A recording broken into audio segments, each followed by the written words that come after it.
Welcome to another Chess 24 Blitz Banter. It's 12:30 p.m. and I'm looking forward to this. Okay, I've got my cappuccinos, etc. Let's just mute over here. Let's hope for some good, fun games. Alright, I'll click on challenges. Go to my earliest challenge, Kingscrusher. To another Chess 24 Blitz Banter. It's 12:30 p.m. Let me mute that. Okay, so Kingscrusher, good name. The crushing philosophy. We had a little chat about this, didn't we, in the chat on Chess 24 just earlier. And I said about e5 as opposed to ed. Let's test this. So my argument is the bishop is closed in if I play e5, and this is a line I looked at a little bit from the white perspective. I mean, of course you can try and exchange off the light square bishop. I might try and dissuade that with queen e2, or should I just leave it? Yeah, I think I'm going to dissuade that. If a5, I think b5 is weakened a little bit more. So I'm hoping to, without this bishop firing at f3 and g2, as I mentioned earlier, I'm thinking this is in a way it's safer, this line. So I mean, you can play a5 and bishop a6. Now the idea, I think, is knight b4. I'm going to stop knight b4s. So I'm hoping this is stable enough now that d4 is not dropping off immediately. Knight b4 stuff after cd has been stopped a bit. Now, is there a threat there? Or can I play b4? I'm wondering if there's a sack or something. Okay.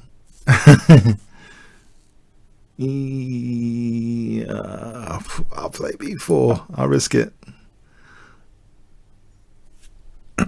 So I'm hoping for a5, then b5 to close in the queen side. If c takes, a takes, I'm hoping there isn't a major piece sack. Okay, this gives me a kind of free hand over here, especially if... Okay, is a5? a5. Is the idea a5? Okay, I got a kind of free hand on the king side here.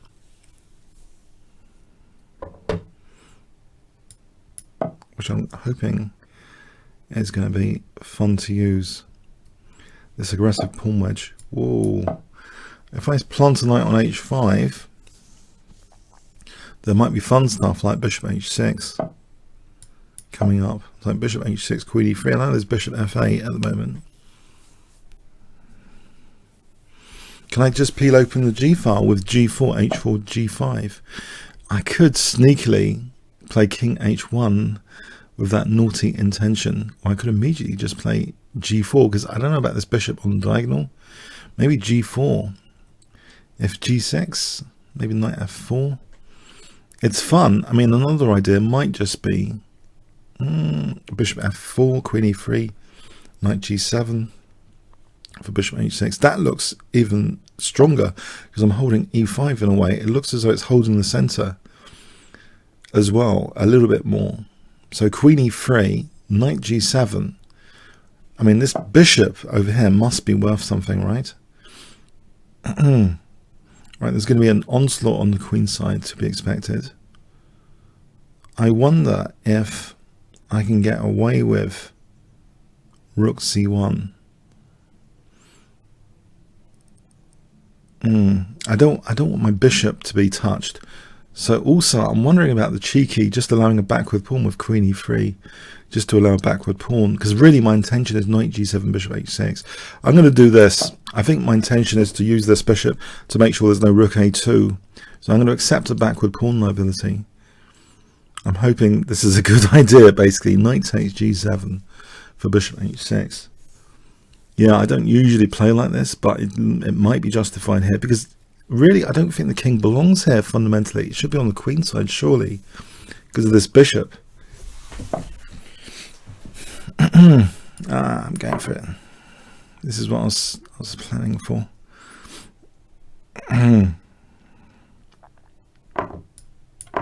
So queen g5 immediately looks good.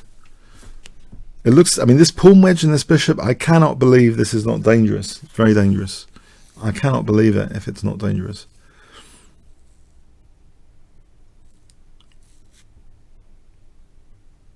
So CB, yeah, I'm wondering about CB here rather than AB. Okay.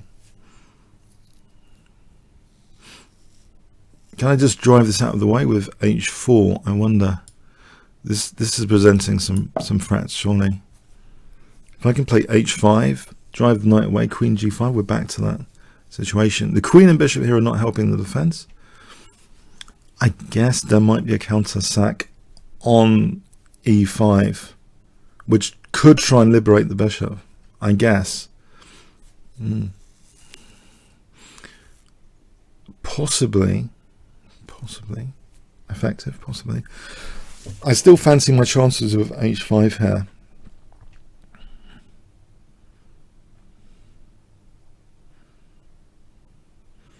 I think H5. Oh, okay, there's knight G4. Knight H4, I mean. And if Bishop G5, knight F3 check. And what if I just play G3 though? Just holding H5 without knight H4 now. That's a possibility. Okay, I just want to drive the knight back. Clearly G5, that's useful defensively. Queen on D8.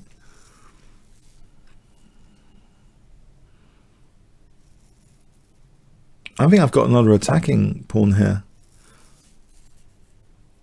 I'm going to attack the queen first, I think, because now there's H5 winning a piece back. With that pin now, I think I've got H5. I wanted to avoid bishop takes H6. That would be not too clever. But here, I think I've got E takes and then H5. Thankfully. I don't think bishop F6 helps. I'm just going to play H5 here. Oh, he stopped H5. No, it's pinned. It's pinned.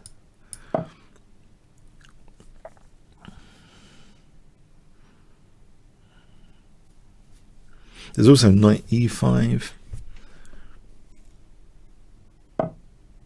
Okay, business here, I think. Attacking. Knight E5 looks a very juicy knight.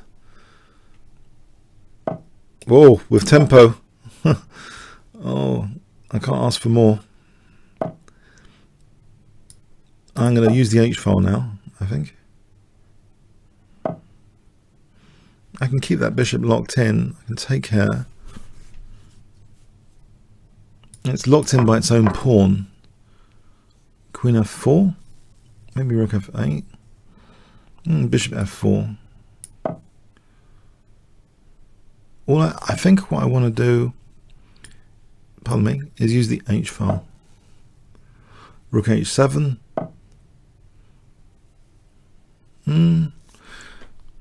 Rook H7 looks good. Bishop G5 looks good. Queen F5, there's actually, I think there's just G4 there because there's no Queen F3. If the Queen goes back to F8, well, I think it's all looking pretty good. I think, okay, the rooks need to come in at some point, maybe here. I mean, they don't need to. I mean, there's Bishop G5 here as well.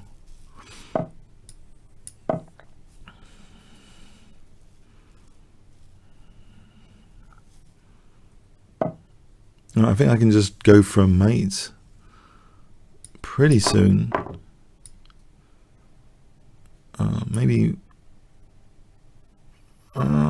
Maybe, yeah. Oh, just Rook G7 or Rook H8. I think Rook H8 must be dangerous. Rook H8. If I get the queen, I get the queen, don't I? Because otherwise Queen H6, I think he has to give up the queen. Now, I've got to be worried about this bishop, though, but I get time for a mate, I think, before the bishop is unleashed. Okay, thanks for the game, Kingscrusher. You gave me a bit of a free hand on the king side.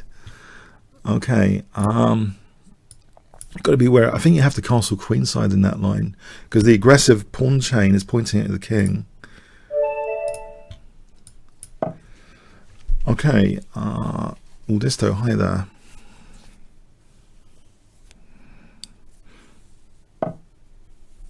I'm playing a Scotch game. I've had a little bit of success. I think d4 here.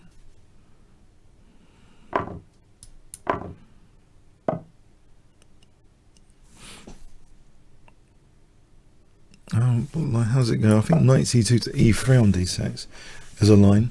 Is an idea. I think I've seen that in a correspondence game. This, I know actually one of the top correspondence players in England called Peter Coleman. He had a game, I think, with this maneuver, knight c4 to e3 in this line. So I don't want to use the c4 square too quickly. I'm not sure about bishop g5. I'm hoping this is okay. g6 looks unusual to me. I was waiting for d6. Okay, now we've got d6. So can I get to play knight e3? I haven't got too many. Knight e3 is kind of a logical move. It blockades the pawn. I have to be, I suppose, a bit more concerned. I haven't got a knight on f3 defending h2, but how does black actually get to h2 later? I think there's pressure on d5. That's a key thing here. I might even be immediately threatening bishop f6 and knight d5. If I put the pressure on d5 here, this looks very fun thing to do. And even b7, now that bishop's not on b7, even queen b3, this looks kind of positionally very favourable at the moment. If I get to play queen b3, there's pressure points at d5 and b7. I think I want to do that. Hit b7. So I like the knights pointing at d5 here. A lot of pressure. Actually, I think this is difficult, you know. Can I not just take on f6 and take on d5? Takes. It looks really dangerous. Yeah, I'm really tempted. Maybe I'm being too greedy, but I'm thinking bishop d4 castle queenside. Bishop e3 check. It might not be that clever. F takes after. I'm still holding d5. That's a fascinating thing to do. Okay, I'm going to do it. I'm going to castle and hope d5 is held. Bishop d4 castle queenside. Bishop e3 f takes. I'm holding d5 there. Okay, here I can get rid of that bishop and play d5. Now, do I want to actually castle queenside? In fact, what would happen if I try and establish a pawn? Oh, there's rook b6 as an idea as well. And queen c2, any bishop d5, knight d5, bishop, queen d5, bishop c4. So I'm wondering to establish a pawn on h6. The dark squares have been weakened already. If I get a form pawn, then queen c3 is going to be more effective on the diagonal here. I think that is still a compromise. In fact, knight g4 wins a pawn here. It might even be more dangerous than that, because rook b6, queen c3 threatens knight f6 and knight h6. So I think knight g4 is pretty dangerous. And d5 might drop. What I could do, it's tempting to play knight g4 and think about rook b6. It is tempting. Queen c3. That knight h6 after looks tempting, but why don't I just... Do I have time just to play rook d1 just in case? Is it too cautious?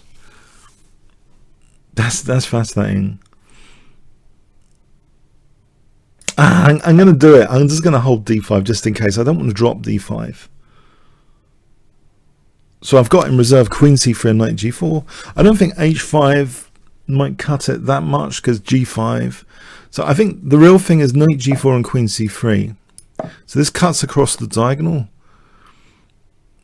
I think knight g4 is dangerous. Oh, rook c8. But knight g4 here threatens knight f6 and knight h6. It's good my bishop's protecting the knight. Otherwise that would be dropping a piece. Yes, the knight is supported there. So knight f6. Even if king h7, knight f6. If king f8, queen h8. I'm happy with this position because I know I haven't castled yet, but there seems to be so many weaknesses on the dark squares here. I'm pretty sure this fianchetto is a bit suspect. I don't remember that theoretically. I mean, okay, there's tons of theory. It's a rare line, but I don't. It just in principle, black weakening the king, a bit like that. It looks like it's a little bit on the dodgy side. I mean, it's tactically evident here because of knight f6 possibilities. I shouldn't really have this sort of position, surely. Queen h8 is almost winning. The rook's not protected, so bishop g8. I wonder d6, rook d6 check there. Well, there's the pawn on h6. Actually, I can just take this pawn on h6.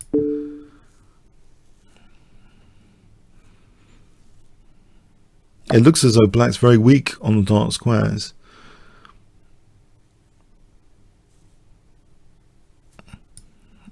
Keep the checks up, because b2 is actually a concern. Aha. Now, do I just want to protect? Maybe. Queen c3, king f1. Should I be worried? I don't want a rook crashing to my 7th rank. I don't want to allow too much counterplay, as they say. King f1, you know, it's not a major inconvenience. I've still got h5 to try and activate the rook. g5, okay. Maybe I play that here. Or d6, maybe d6.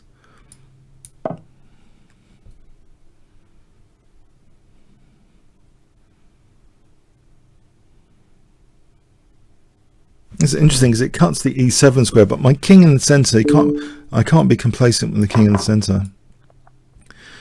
Let's try and make it a bit safer.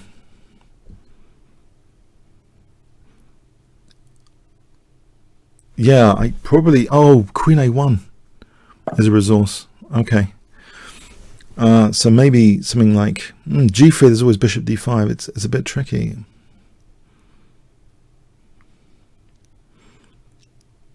Right, if I bring this rook to take on d3, keep my first rank a bit safer. That would be ideal to sort of take with this one, actually. So there's no queen a1.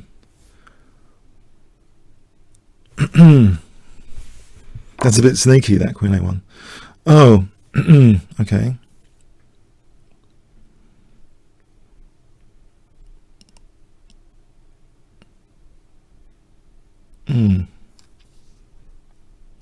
Okay, I'll put some pressure on f7. Maybe knight e5 is strong. Putting more pressure on f7. Oh, there's takes to knight h6 here. Nice little tactic. And that wins the house. Because there's the fork after. That's a nice little tactic, but yeah. Yeah,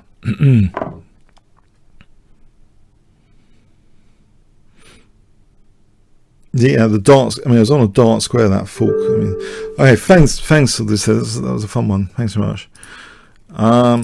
Okay, so Phenomen, hello.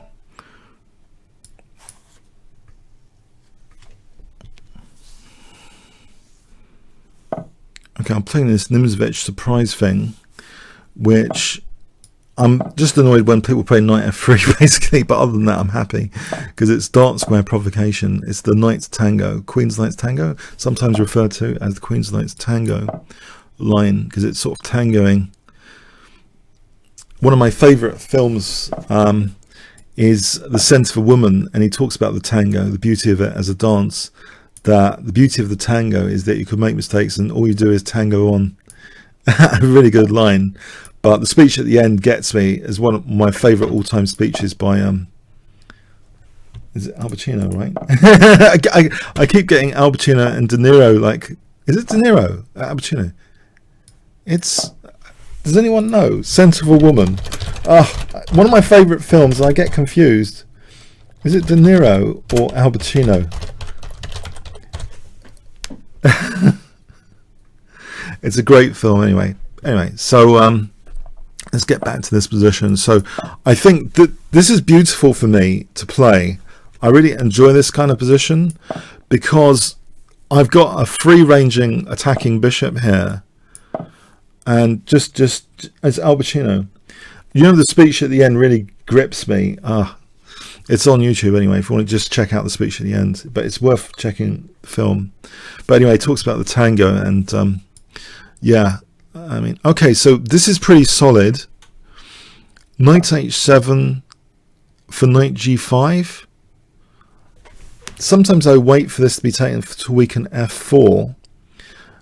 I don't want a castle yet because I think it's almost a really good attacking position if I didn't castle. So yeah, if I played h5 and just went for it with knight g4, because he hasn't waited for me to castle, and this rook could be dangerous there. So knight g4 on the cards.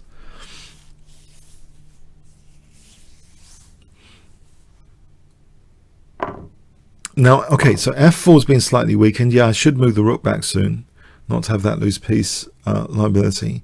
If I can sink a knight into f4, it's hard for white to play g3, because then knight takes h3. So I think things like knight f4 and g5 might be justified here. I think the roots of this attack is the dark square advantage, which I seem to have now. So if I can get a knight to f4, I think the attack's well supported, basically. Right, I'll move this in advance of queen e3.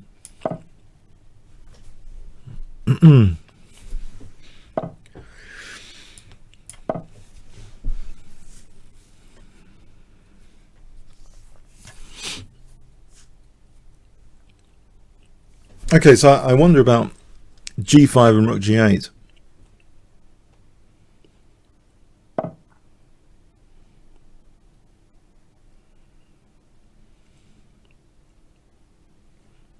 Or knight g4 and queen h4.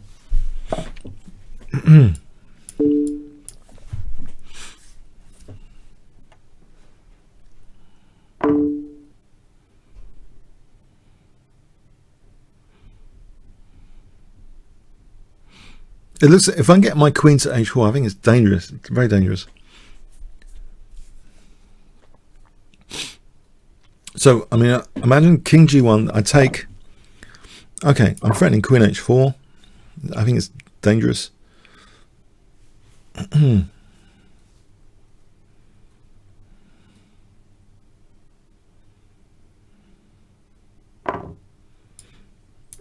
Okay, thanks, Venom. Yeah, it's the sort of position I really enjoy. I shouldn't say this, but the antidote is probably just to play knight f3 on move 2.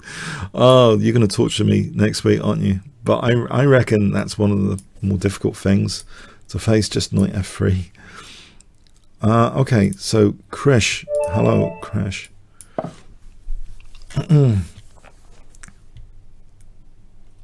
That's why I can't regard knight c6 for all time controls, because, you know, if that exists, that exists.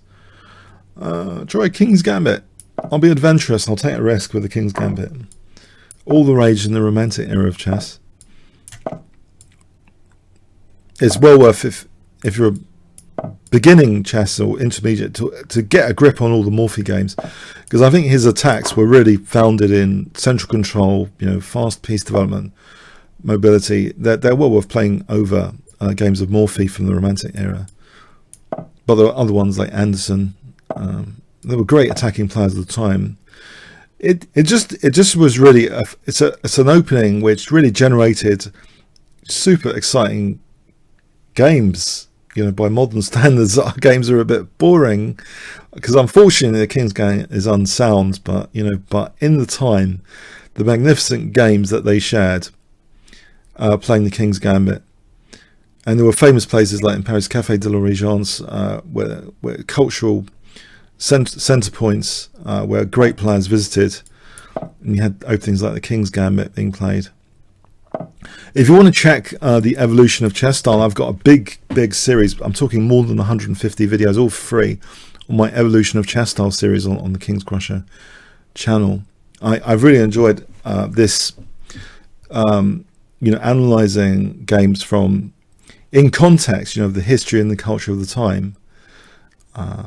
I think what really happened was players like Steinitz started proving, positional play, and was going to be a way of beating the attacking players, and I think just basically very good lines with discovers against the King's Gambit. That opening theory was evolving, and but in the time it was what a great time they had, these guys.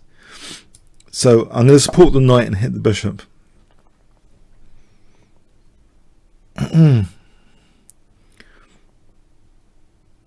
mean, Steinitz is in particular, a lot of repackaging is done on basic Steinitz. Is regarded like one of the first positional players. The accumulation of small advantages, which is evident more in positions where the pawn structure plays an important role, where you can accumulate with the pawn structure as the kind of storage device. So you imagine you got these games early in Steinitz's career. He was like a hacker like everyone else, but later he had the more closed positions, establishing things like little knight outposts, weaknesses, these longer term advantages based on pawn structure. And he also accumulated advantages like the bishop pair, and he found it was less controversial to play in that way rather than like the attacking romantic side. And he was beating all the attacking players with great consistency with this new method. Basically accumulation of advantage theory, I believe, started with Steinitz, the first official world chess champion. So, okay, Queen d3 is a move. I mean, here, I think I've got a nice center at the moment. I mean, you've always got to be wary in chess that what looks to be a strength can be a liability, though. Can it be undermined at the moment, this pawn center? Okay, there's knight e2 winning the exchange on queen g3, so I better be careful. I'm hoping there's no bishop g5 there. I think that's ruled out. I got to stand guard on e2 here. That looks a bit loosening. Maybe just h4. It's a bit loosening of that knight. If I just play h4, trying to undermine the roots of the knight. That's actually quite a very common strategy. You see an opponent's knight, and a plan could simply become just to undermine the roots of the knight. Yeah, the knights need to be like, okay, you've got to be careful with the knights. But okay, so bishop g3. He could protect the queen with knight e6, but what I'm wondering is my rolling pawn center, as long as my queen's protected, there's no knight h3 check. But what I do wonder about this position is the rolling pawn center. So I think I'm going to go with bishop g3. So I imagine knight e6 and d5 with tempo takes. I welcome the queens coming off, I think, because my pawns seem to be the new trump card of the position. These pawns look quite kind of very, very good. The knight e4 to f6 looks good as well. Yeah, I think just knight f6 plan. I mean, that is often an advantage you get of the King's Gambit, just very good central control that you wouldn't really get in other openings. If black plays passively, you can just get good central control. Now this is kind of tricky.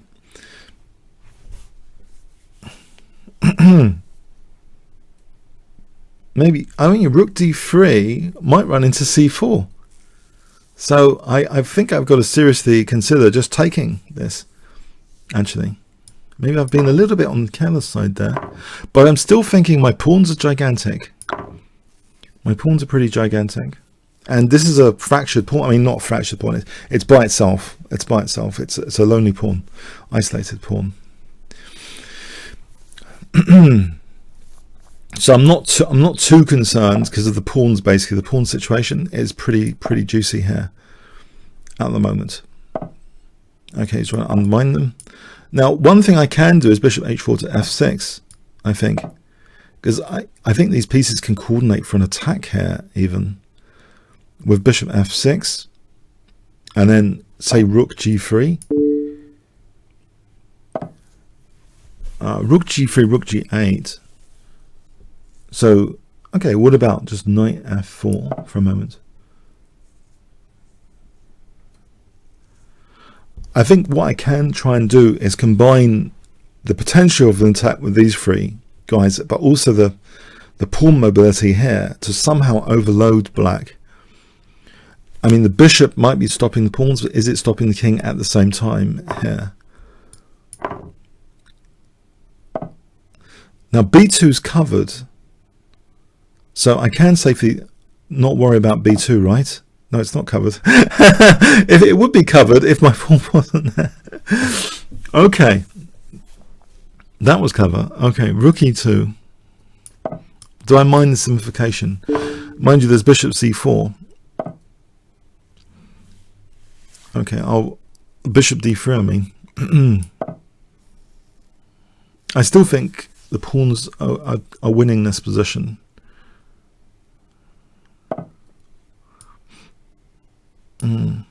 d6, d7, for example. Because he's neglecting the blockade with this. So I think d7, supported by the bishop, it looks just crushing.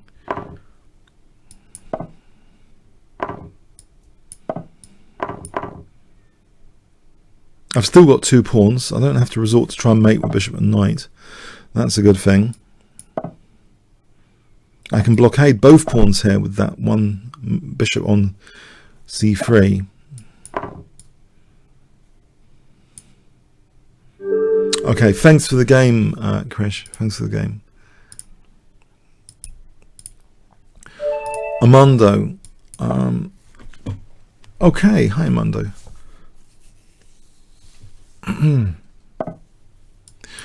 I'm always enjoying playing against the peers. I'm just thinking, I don't know why I get that emotional feeling that I'm going to crush the Piet's flat with this Austrian attack. I don't know what it is, but I just feel that I've got a crushing line based on a Nakamura game in the Foxwoods Open against the GM, where he just sacked the knight on c3.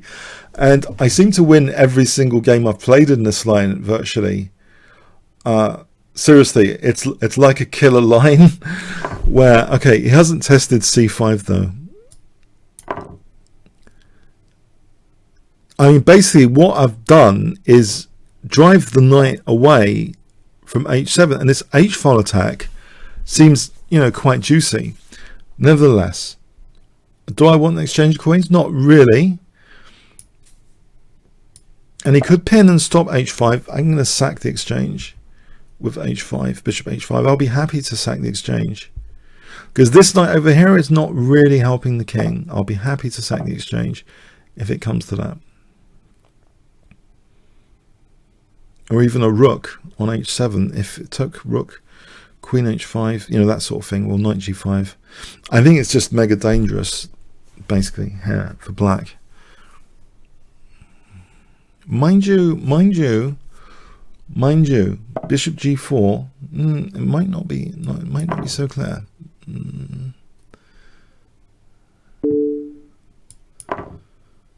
I could be overstating the case for white here. I could be. Does he take with the h part? If he takes with the f part, I'm wondering the check and then knight g5. Threatens mate, and if h6, knight f7. I do wonder about the check here. It feels in a way a bit strange to be using the light squares without the light square bishop, but it's the concrete details here that the bishop isn't parrying that diagonal. Knight g5 threatens a mate, knight f7. The concern is in that line, queen d3. Queen d3 after.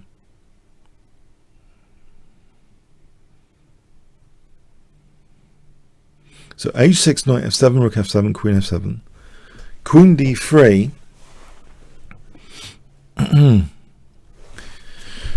Yeah, unless I can find something more incisive here. I mean, it's tempting to win the exchange, but it is for that center pawn. But hold on, in that position, the back row is weak, isn't it? Queen e8 check is almost dangerous. There's king h7. f5 might be dangerous.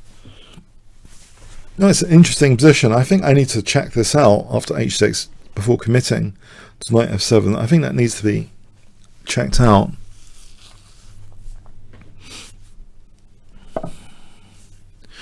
Let's check this out.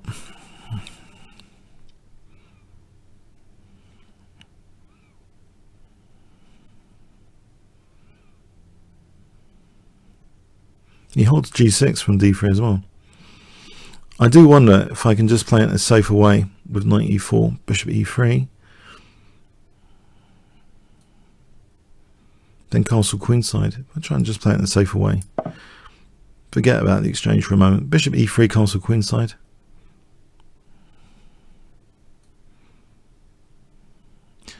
Because that would be protecting g6 from there.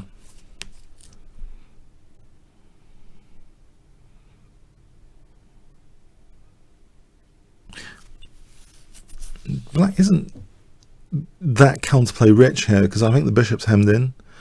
This bishop hasn't got that many things to attack at the moment. This bishop, this knight rather, is a bit misplaced. Okay, do I concern myself if the queens come off? I think positionally it's kind of a nice position. There won't even be c6 here because of bishop b6 if I play bishop e3. Now there is knight d5. Hitting e3 and f4. Maybe queen c3 then. Or maybe just taking in g3. Knight b4, dangerous, king e2, bishop g4, king e3, knight c2. There's potential for black to generate some play here, basically. Maybe bishop d2 is more cautious, takes knight d5. I got time to protect then, and I'm stopping knight b4. So probably bishop d2 is cautious, just to keep things out and not give tempo gainers. So takes, knight d5, g3. I'm still shutting the bishop out. The other aspect of this position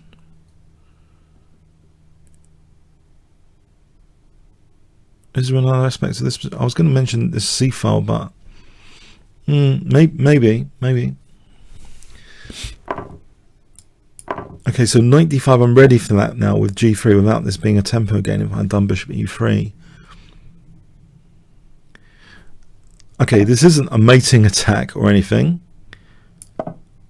In fact, that's a little bit dodgy because I've strengthened that, but f3 I've weakened. I wonder now.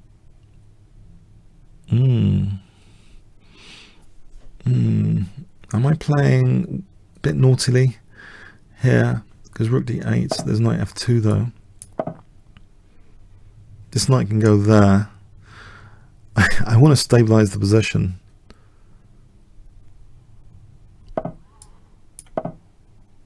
Keep this bishop hemmed in. a7's hanging here, right? That keeps the knight out of d5. It has to do something about a7. The knight's a little bit more restricted. Probably bishop c3 coming up.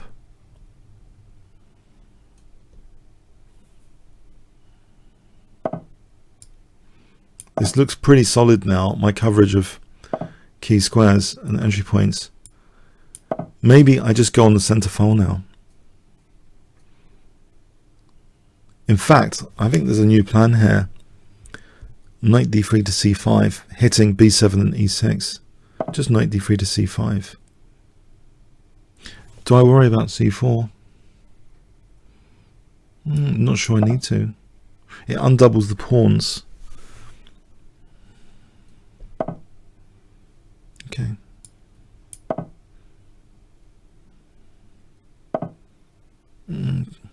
Okay. Double here.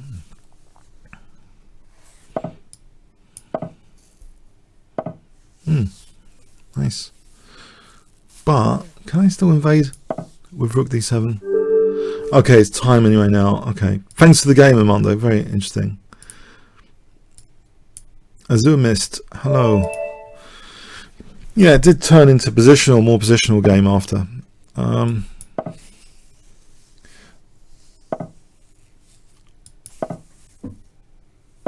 Okay. Have a knight off.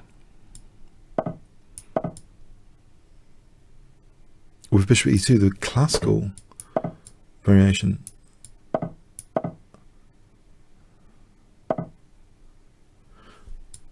So I want to hold up e5. I want to take the, probably, in principle, I want to take the rook away from the firing line and play b5, assuming there's no knight sack. Maybe also have.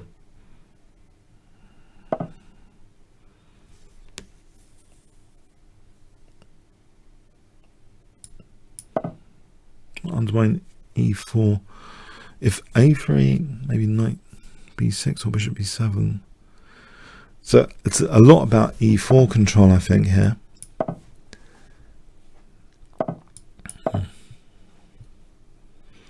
Nice pressure. The queen's stepping on the knight's toes here.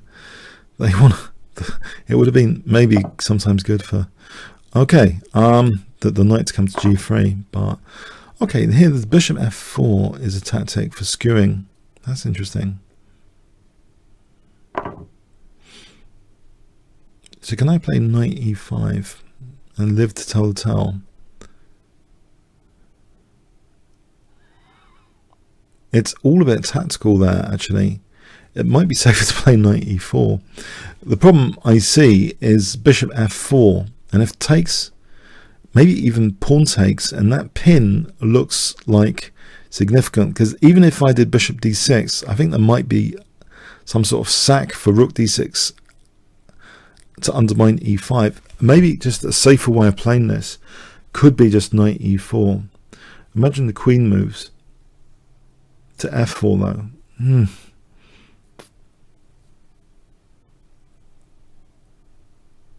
Whoa, I'm not convinced. Now there's check, and then bishop d6, knight e6, bishop f4. Okay, I'm gonna take this risk that I'm not gonna be killed with this pin. If I can play knight f3, bishop d6 there. No, I can't play bishop d6. I'm gonna be killed with this pin, aren't I? There's knight d7 to think about.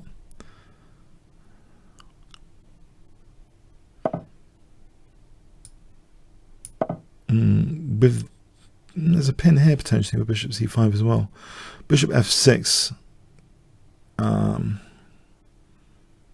F6, if knight e6, queen b6, check. Knight could go back. Bishop c5, c3. So maybe in that light, bishop f6 is something to think about here.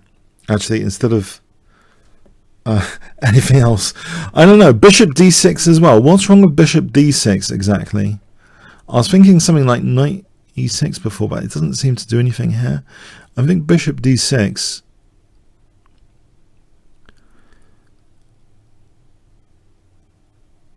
So basically, I've got this center pawn. Am I going to suffer indigestion winning the center pawn?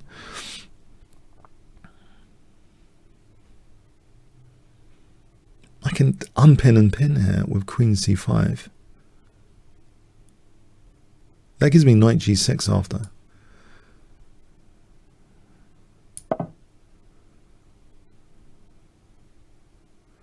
The thing is, no, this is protected by the rook.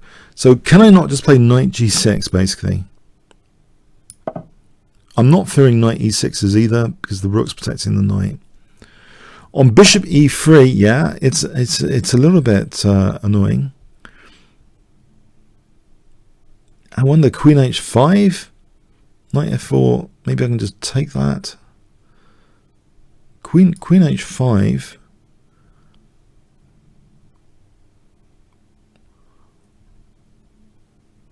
I don't want to spend too long. What about? Okay. I'll park the queen there.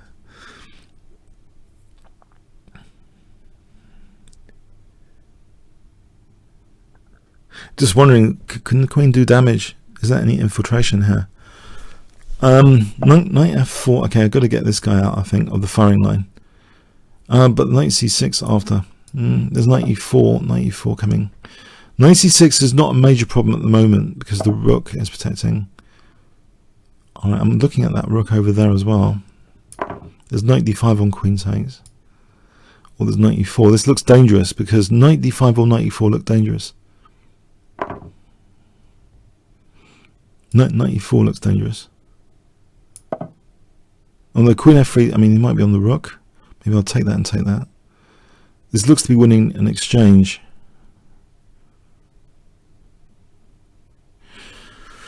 Furthermore, there might be e5 if the queen steps off, which it's going to, I assume. There might be taking an e5. This could be just tactically all over. It seems to be about more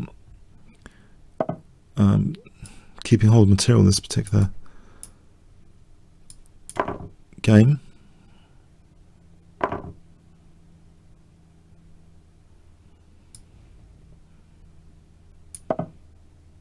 My rook's loose. I'm aware of loose piece liabilities. I don't like the rook to be loose. I can just take that because that rook would be loose though.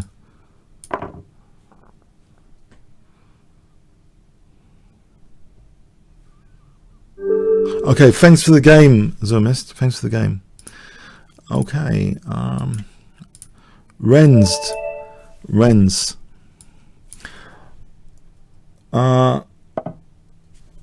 Okay, we'll play c5.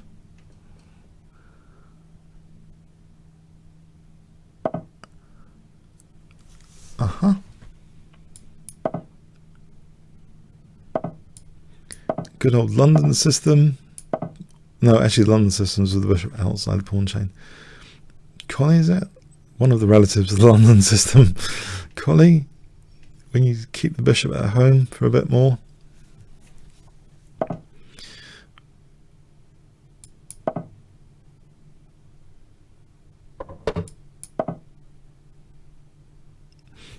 Bit passive. The other thing I find when I've played this in over the board games is sometimes black gets in e5 and looks totally equal. That's the problem I have with this as a system for white. It can be looking passive.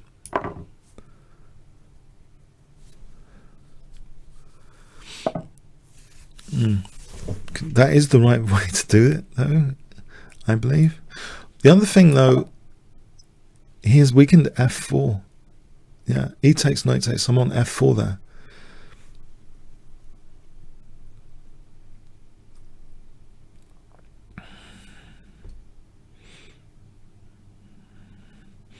But of course it has opened up the bishop, but at some cost. My pieces seem quite happy at the moment.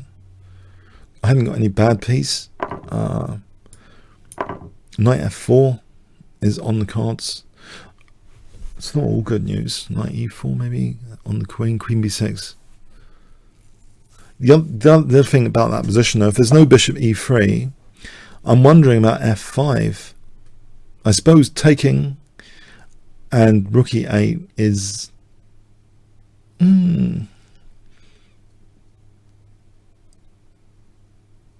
I do wonder if I can get away with f5.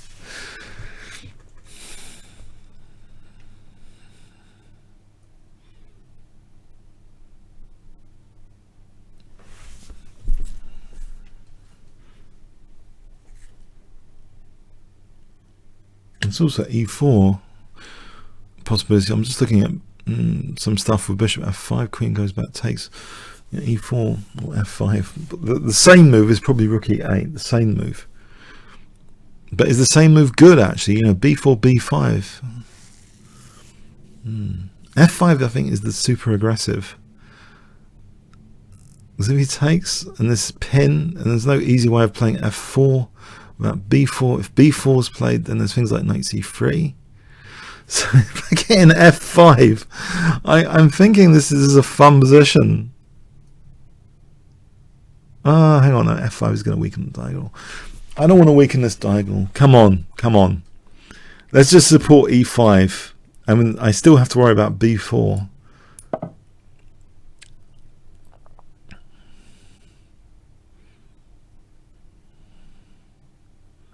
I would like to connect the rooks so that knight f4 is again a possibility. At the moment it's not. Knight f4 takes and he's on my rook. If I can just connect the rooks so they're protecting each other, no loose piece again. Okay, interesting. I'll take that bishop. I'll take that bishop. He's got to try and prove the knights are better on the light squares than my dark square potential play with this bishop, which has no counterpart yet. This bishop on g7 has no counterpart now.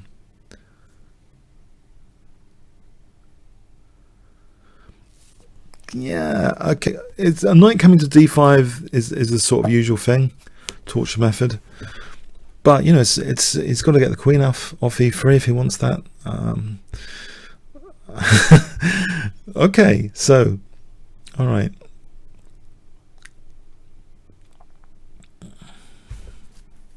Might be threatening e4 here. I think I'm threatening e4 here. You can always pin. No, I am, because the knight and rook are holding the queen. I could take without losing back the piece. Probably e4 is a concern for white here, or should be. That's nice light square play. Yeah, nice. Nice.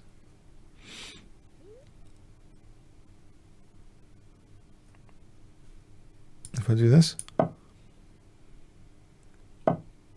I'm trying not to weaken my light squares. Oh, knight d6. This could get nasty quickly. Actually, this could get nasty. I know I've got the dark square bishop, but it's not a major cause of celebration in this particular position. I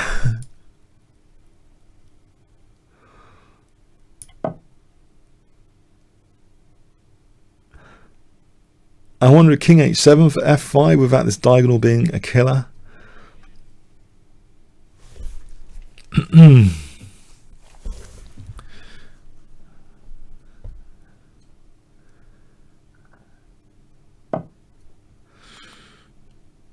So knight c7, friend. Can I go here? Just a parry knight c7.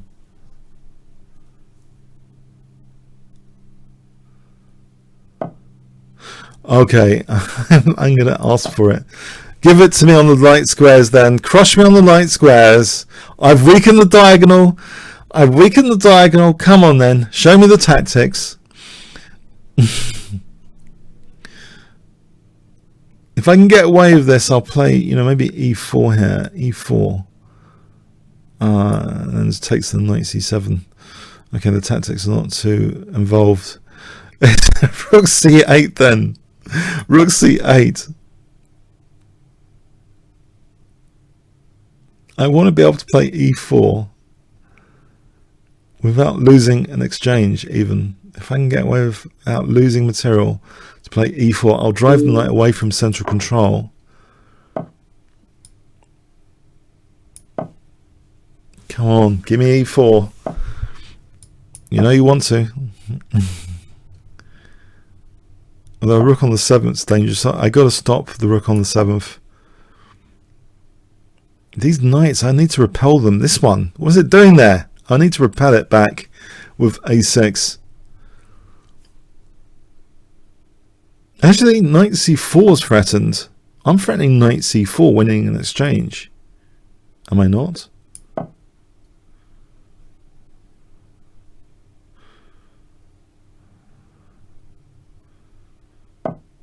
Yes.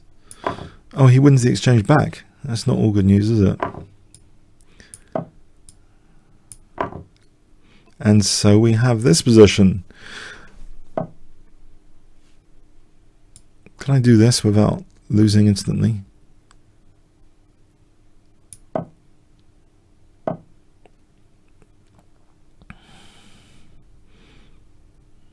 Now, can I get the queens off? Because this is getting scary with the rook on the 7th. Mind you, a6, just trying to nudge the queen away from the rook. a6, if queen a4, b5. Alright, he's got queen d5. hold my 7th. Very solid game from white, very solid.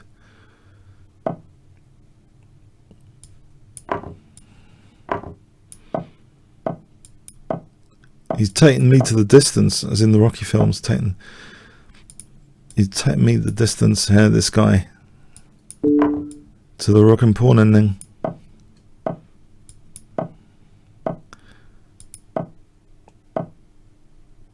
And now he's cracked.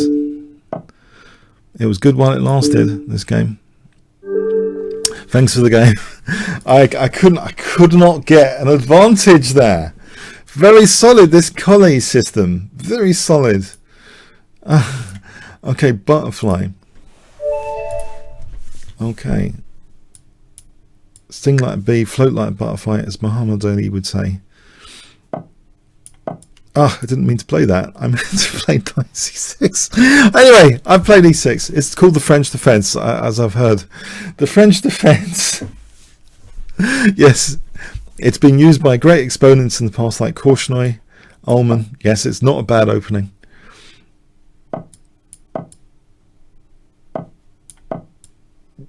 We could be entering one of my pet lines here, which I've had huge win rate with. If he had played the knight a4 line, because there's a piece sat line. Anyway, let's not get into that.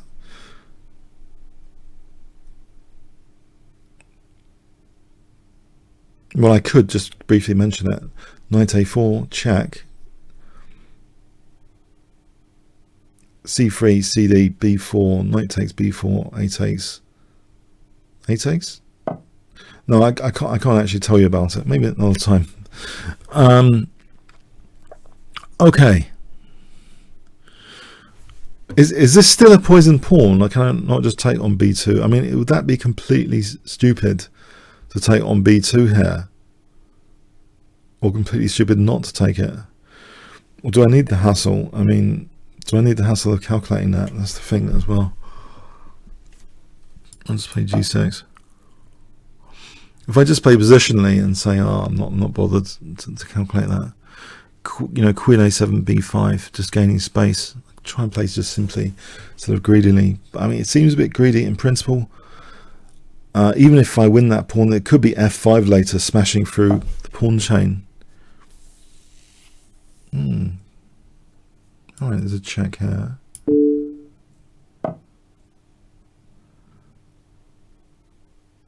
Oh. Can I not do this here? That's interesting for b5. I'm not convinced about either side's play here. I'm not convinced about my side or my opponent here, because, yeah, the knight might just go there and get the d4 square. Probably I want to take that, probably. I think I want to take that. Probably b5, just to clamp down on c4. Maybe, you know, knight b6 to c4 and hope this bishop is good on the diagonal later.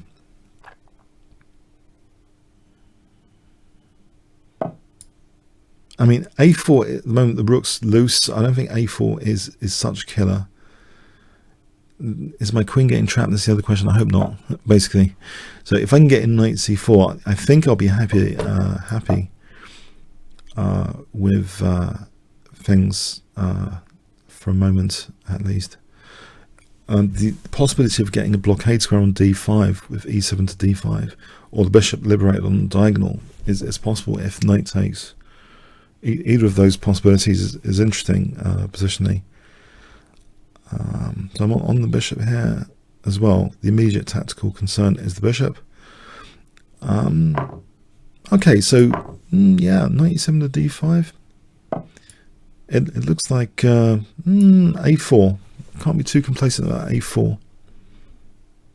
If I protect the rook with bishop b7 first, so a4, queen c7, or queen d8 even, just to be able to take with the queen actually to hold against rook a1. So I still want to play knight. Well, I actually want a castle, and then do I want bishop e7 or bishop g7? Bishop e7 might be better actually to hold against knight g5 to be able to take. Bishop e7 might be. This is just against granite. Can I kick that back now, or is there knight e6 with queen g6? There might be knight e6. It's too dangerous looking. So maybe bishop e7. Just say, look, I'm going to take your knight safely with bishop takes and just castle. I don't want this knight e6, queen g6 business, which has happened on h6. So I want to do basically I want to castle. I want to take this knight. I want to do knight e7 to d5. Now the question is the f file.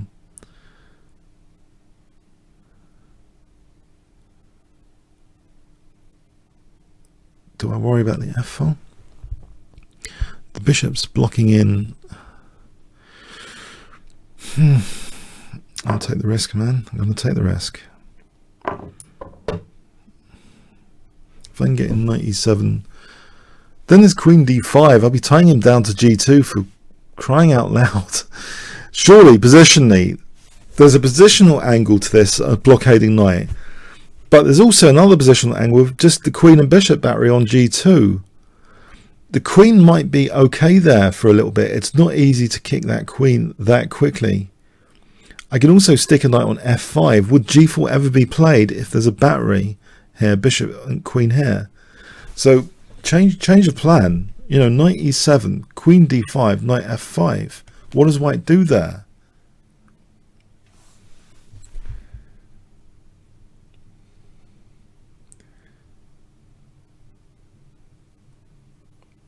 I don't know. What does white do in that position?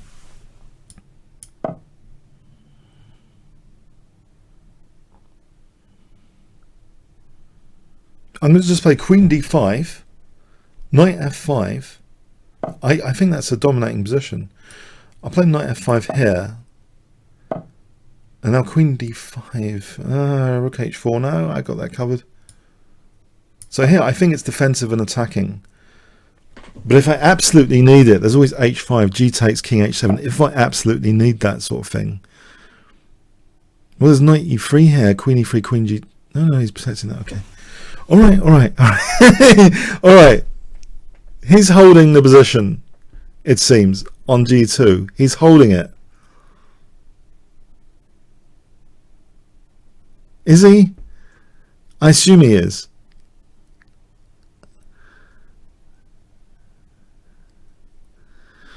I'm going to play for b4 to crash through the center, maybe. Do I want to do that? Hold on a sec. Let's just do this. What is he doing on this pawn? What is he doing on this a file? Nothing. Can I just take that? Or is it time for h5 here? I don't want to be mated with rook f5, rook h4.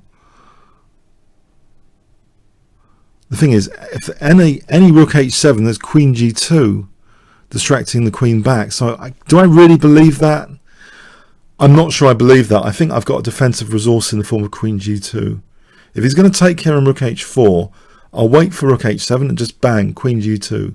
Queen g2, bishop g2, king g2, king h7. I don't believe it. Go ahead, make my day, punk. Make my day. Play rook h7.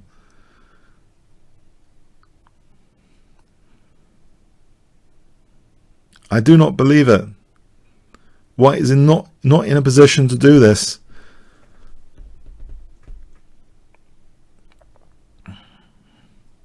Meanwhile, I've got the passed pawn and the b file. I'm wondering to get the queens off now, just in case, or rook b1. Rook b1, the knight's not going anywhere. Naughty. I think I can safely do that. Here we go.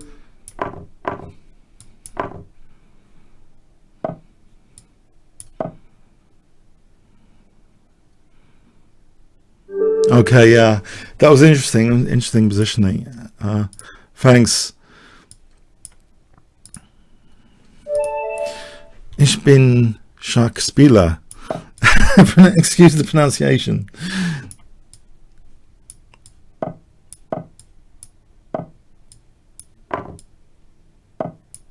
do a trap.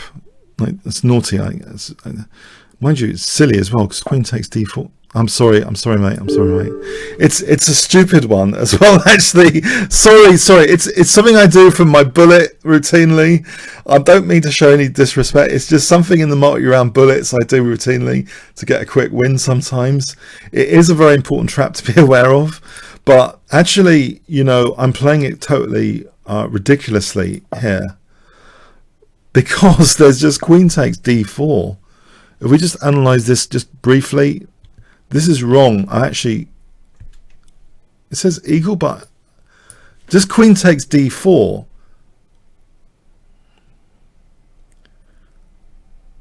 And I thought I was playing this totally wrong, but for some reason the engine seems to think there might be some compensation for white. I'm struggling to believe this, that there's compensation for white.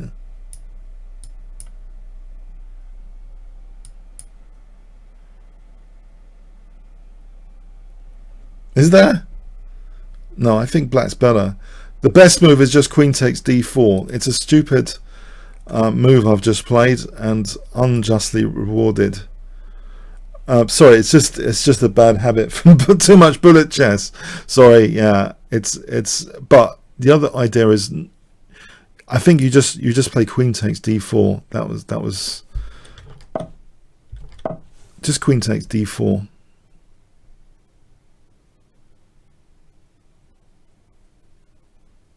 Is the best, just to make sure. Yeah, just queen takes d4. Okay, next challenge. Okay, knight flight. I think I should give that guy another game. Yeah, I should give that guy another game. Oh, I just realized now. Yeah, okay, knight fight, not knight flight, knight fight.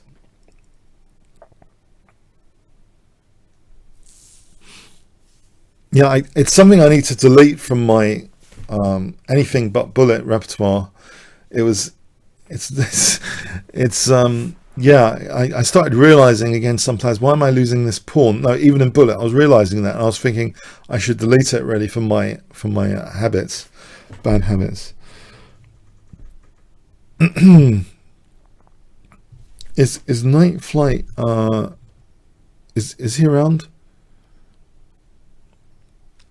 All right, he can challenge that. Maybe he didn't do the tick box, you know, for creating the game. So, okay, let's abort this and go on to the next game. Alcauza.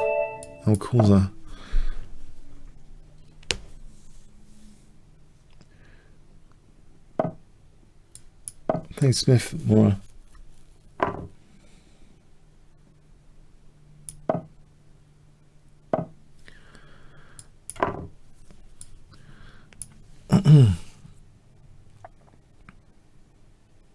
Hi McTow. To be honest, I was a bit worn out last week. I realized I want to be honest with you guys. What happened last week, and I've kind of rearranged my week now. Is I realized that I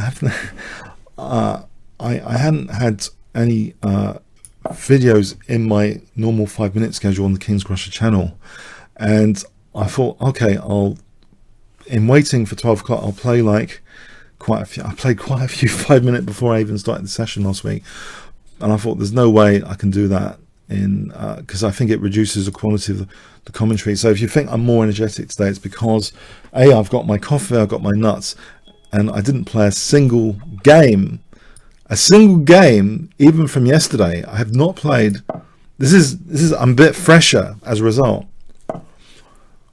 and there are some vicious trolls on the Chess24 channel. I've noticed. I think the best is for me not to read the comments, and hope you guys like the video, because I think you guys that I play are worth 1,000 times more as human beings. Any troll on the Chess24 channel, I think a lot of it is jealousy and resentment, because my YouTube channel has 73,000 plus subscribers. So you get other smaller channels, they're just jealous, they're resentful. That's what happens. That's life. You know, you get successful in something and people are just pissed off at you. They're angry at you. Yeah, but you know, that's all I can say, that they're jealous. Yeah, because last week I had two very strong opponents actually to start off with, and so not only was I tired, I had a bad time to start off with in terms of strength of opponents, but I did not do you guys justice as I think I am doing today with the commentary, because I tried to keep myself fresh now, and I'll try and do that. Anytime I get nothing on my 5-minute schedule, I will try and do it on a different day. So this day I've got to avoid Friday as well. Basically my commercials or streams, I've got to avoid those days to do any other 5-minute. I think it just tires my brain. It really does tire my brain. With bullet chess, it's much more intuitive. I don't have to calculate that much. But with 5-minute chess, yeah, I don't want to do 5-minute games before this session. No, that was actually a mistake, and it's kind of providing ammunition, you know, to some people which seem to have real issues with themselves, and they probably don't have a life or friends. They have real issues. So I'm just trying not to read their comments, basically. But you guys here, you know, you are the Chess 24, the future of Chess 24, and you guys are really super nice, and I really enjoy this experience.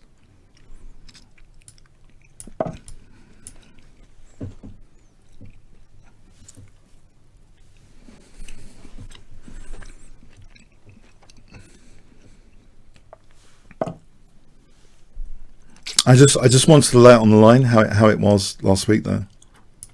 I think knight takes c4 wins a piece, because I'm on bishop takes g5.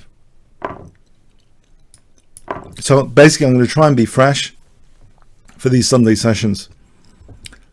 I don't want to give anyone an excuse to say I played terribly or whatever, but it happens, you know. If I'm tired, I start deteriorating. I really do. My calculations just go to pot. My commentary also goes to pot. So you know, it doesn't work out for me, and I want to do a good product. This is going to my channel as well as the Chess 24 channel. I'm not just doing it for Chess 24, I'm doing it for my channel. You know, I want good games out of it. Yeah.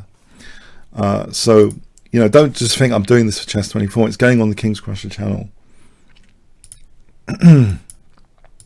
Hi Kremlin student.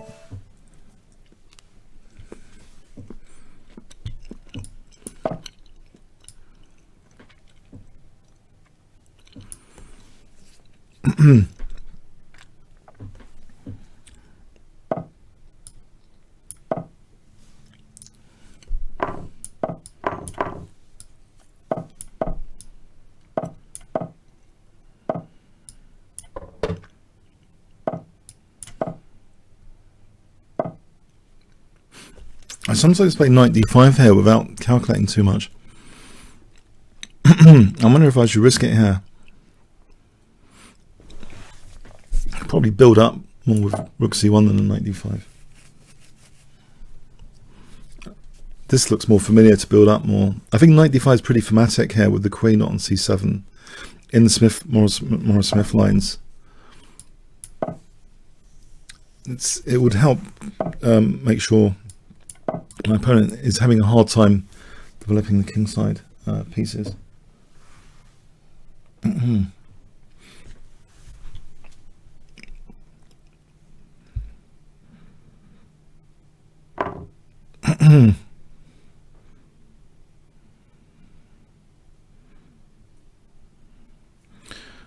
Now it's an intuitive sack.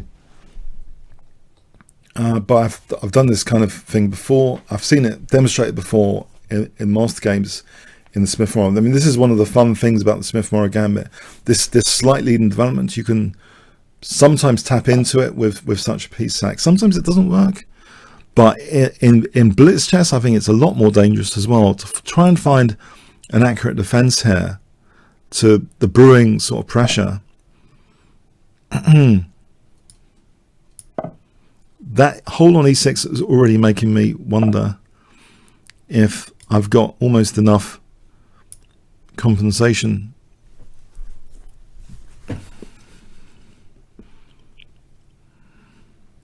Check and queen f3, knight f5, bishop f5.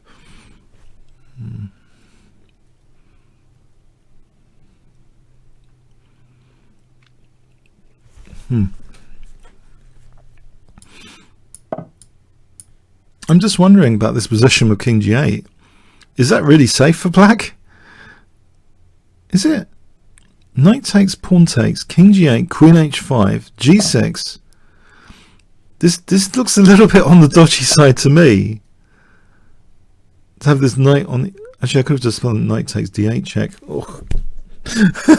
I just missed knight takes d8 check. I know. I just missed knight takes d8 check. Okay, yeah, I was thinking about the threats. Sometimes I think about the threats and I don't think about what I'm threatening. Yeah, that happens a bit, yeah.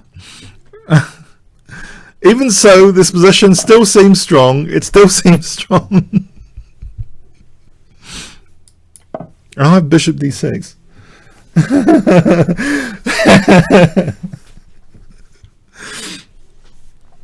I could have finished the game. Yes, I could have finished the game with knight takes d8, but it's looking pretty dangerous as it is, this position. It's got to be said. Surely this is looking pretty dangerous with things like queen d5 and queen f7.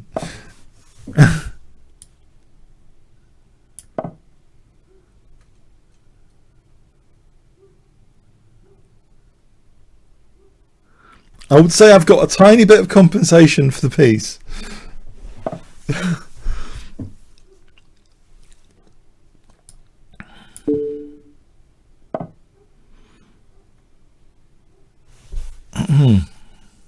Bishop d5, knight takes the rook e8, check, mate. So I think bishop d5 is possible and sadistic here. Because where is the rook going? With bishop b7, bishop e7, it looks all over. I must admit, I would not like to play black here, particularly.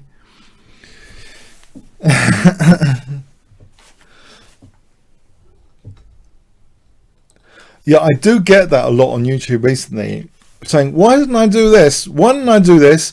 Because my first thought, which is probably erroneous, is to say, what is my opponent's move threatening? A lot of the time, that is a useful question before saying something else, like what can I just take based on their last move? I think the real question should be, assuming I haven't got anything better, do I need to like parry the threat that I see here? Then knight takes e8 should, you know, you shouldn't routinely just parry what you think is a threat. You should see what your new opportunity is. The opponent's last move is often having a fatal flaw, which I've talked about a lot, the weakness of the last move. But it's this thought process. I think a lot of players get this thought process, which has a symptom to it, that basically, you know, I was looking at my bishop and I was thinking I should move it, right? But yeah, he had a piece hanging, and it's inaccuracy, inaccurate play, yeah. But a lot of the time, you know, it's good to have that definitely as somewhere that you look, what is the opponent threatening? It just might not be, they might not have been in the position to do that. You can counter threat, you can see what they've got loose. Okay, I'll take the rook here. I think it's all crumbling if I just take the rook.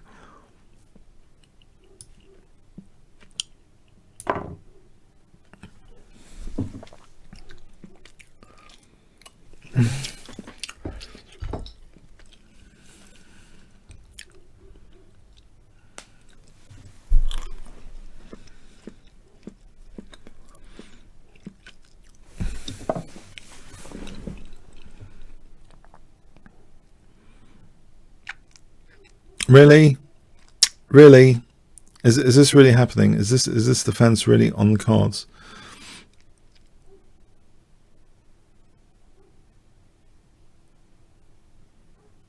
That takes.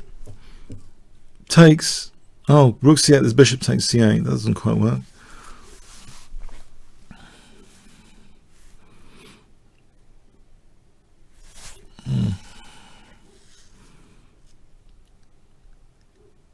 If I don't do anything, it's going to take that.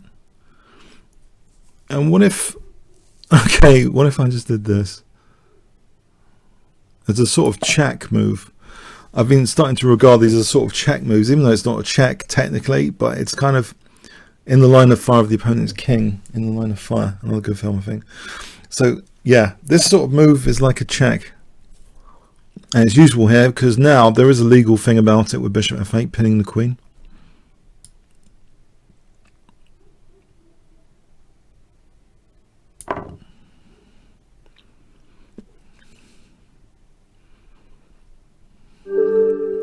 Thanks for the game, man. Panic student. Okay. Max. Nice rating, Max. Oh,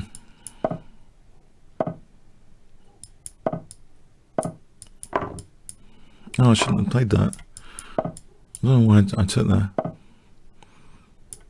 This is a 3-minute game, isn't it? Okay, it's good I've realised it's a 3-minute game. That's a bonus.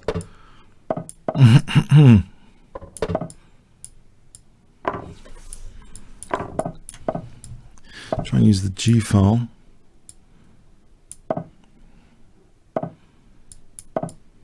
At some point.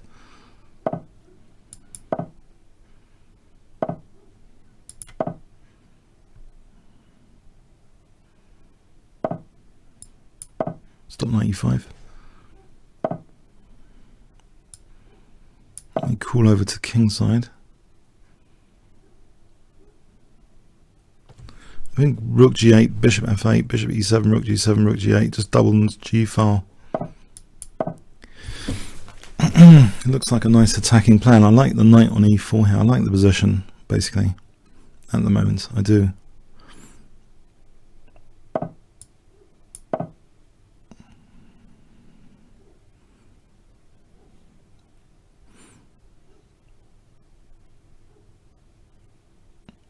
Dog barking outside.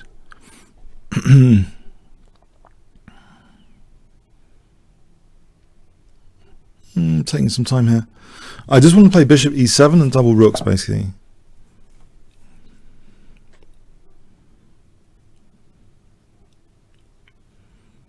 And threat mate. That does anything. Knight g5 might be more better. If he's going to take it, then I'll have bishop d6. If he parries this, bishop e7 maybe. Okay, bishop d6 coming up.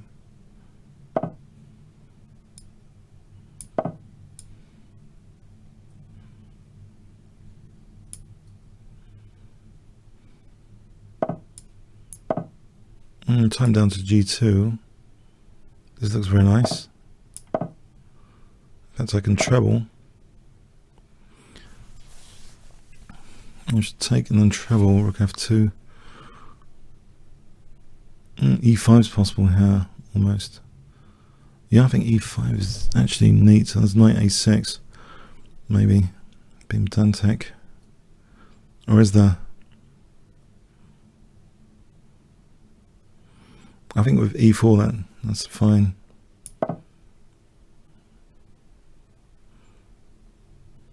I think I'll just ignore it and just play e4. If he takes here, I think it's dangerous for e4, this position. It looks extremely dangerous.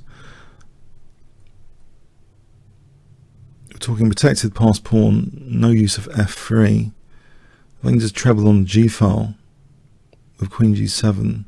Any rook f2, there's probably e3 as the disruptive move to disrupt the g2 defense. Oh, there's knight e4. Have I just gone into knight e4? No, I still take with the d pawn. This pin is not major. I think this is crushing, actually. This looks really, really crushing. I'm just gonna take and knight e5 if he's not careful.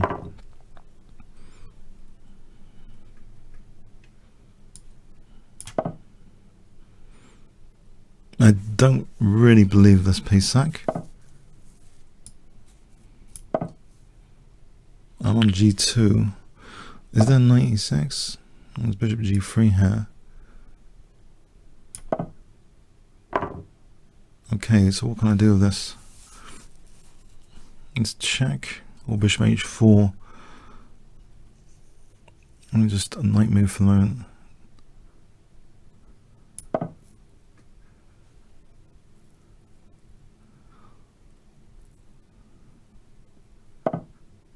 Now only one on g2. So if I move the bishop, there's no rook f2. I'll make sure there's no rook f2. There's rook g3. Queen stays there.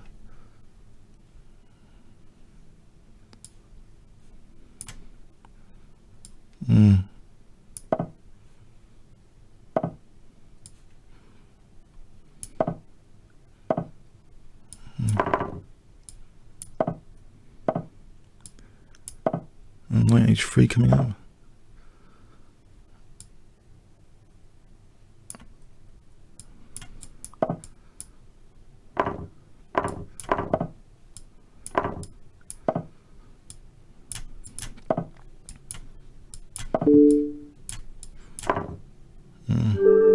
Thanks for the game, Max. Thanks for the game. Okay, yeah, that was interesting. I've had that in an over the board game once. I played like white and black just played bishop f5 and got a note on e4 and g file. I thought it was horrific, so I thought I'd play it myself with black to experience the fun of that. But yeah, I have, since that painful over the board game with white, been using it with great fun with black against unsuspecting opponents. So it all starts with bishop f5. You accept double pawns, but you get that g file. You get a clamp on the e4 square. I mean, it's pretty nice sometimes to have. Okay, so is Summit ready? Is Summit ready?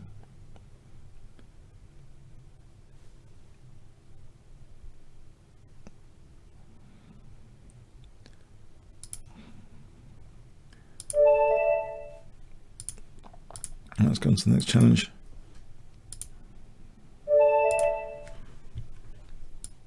Okay.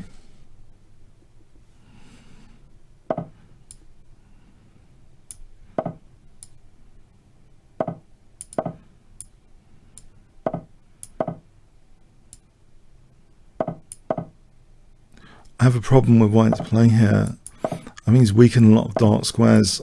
I think I'm already pretty comfortable. So I might even just go for a direct attack.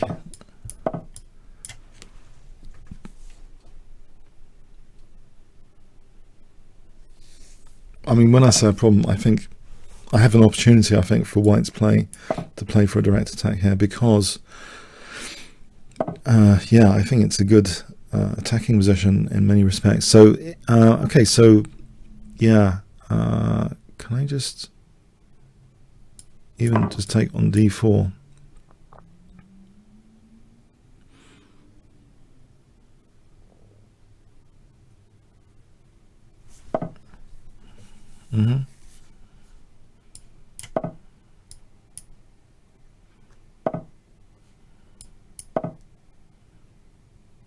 Knight takes, I've got queen f2, right?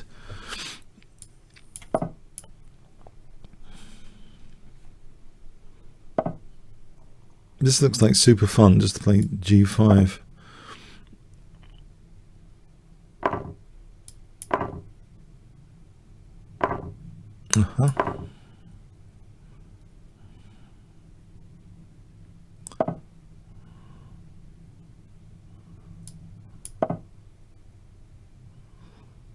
Simple, but maybe effective. f3 g3 cuts the king's exit.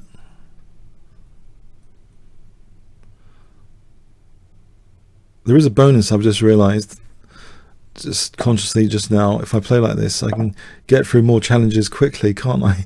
If I can checkmate you guys quickly, I can get on to the next challenge, giving you more of a chance, more and more of you a chance to play me. Okay, thanks for the game, Zem Larson. Thanks for the game. Okay, Mick Tao.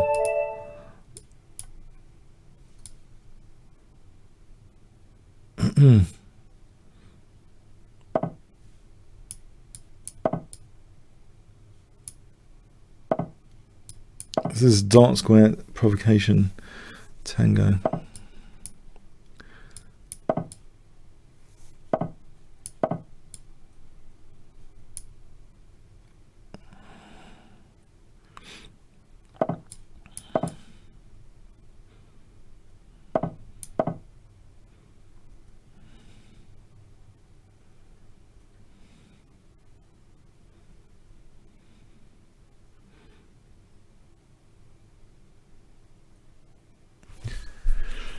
Okay, so we have this position, which I'm pretty happy with. For reasons I kind of mentioned before, but I'll mention them again.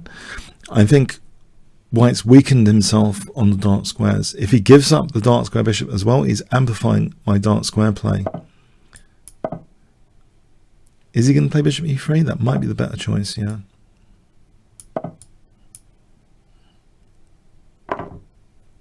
I'll put this back, not to be hanging.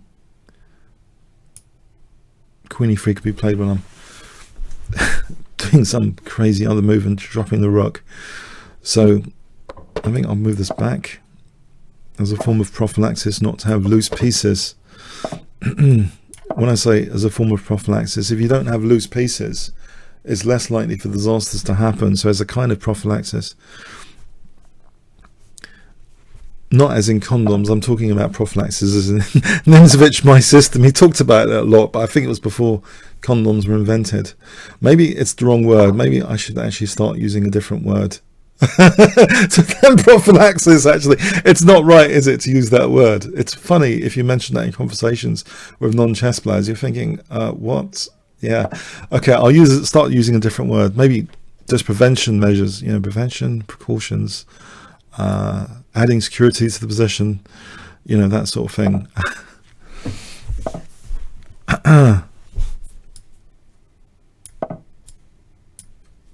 Prevention measures. If you don't have loose pieces, it's like a prevention measure.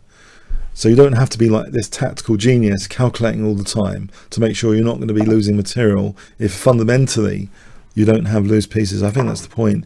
It's a major point for beginning intermediate players, this idea that you try and avoid having loose pieces. So okay, so knight f4 check would be winning the knight.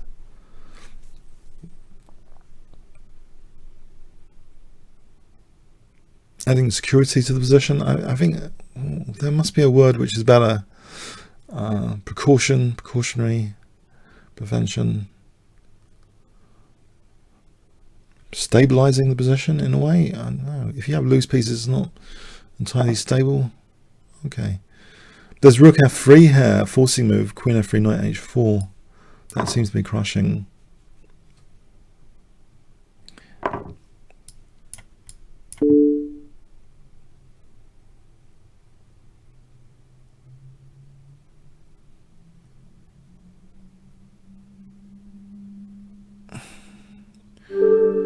Thanks, Victal. Yeah, thanks. I kind of like my position before that disaster, tactical disaster. Hi Singh Gabru.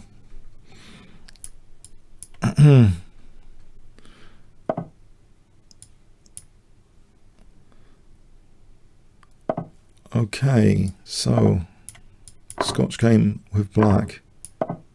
This is a popular line where you don't do the recapture, but you play queen f6. It's kind of booked, I think, a line.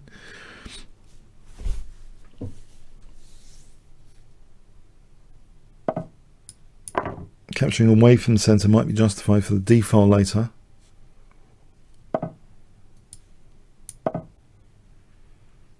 Maybe even castling queenside.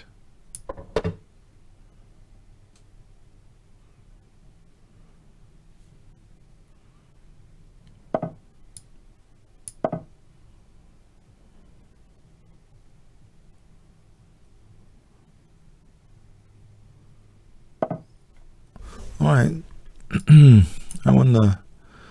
Knight g6 to h4. Any c3 weakens d3 here, right? Bishop f2 is not quite working, is it? Bishop e5, there might be f4. Does that really work? It's possible. Bishop e5, e5. I mean, bishop e5, f4, and bishop d6, e5. Bishop b6 in the hand.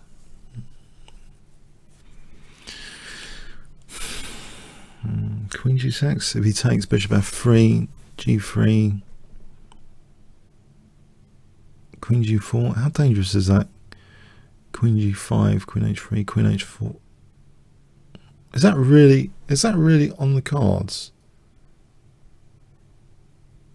that position with queen g6. It's not, is it? There's e5 at minimum. I think safer is just to do this. Although it's nice to have that pin. I think the problem with I've been playing chess for 5. You want to ask during a game? Isn't it better to ask after the game? 5 to 7 years, solving a lot of puzzles every day. Still ratings. Okay. Maybe that's an involved discussion here. Not to be had during a game.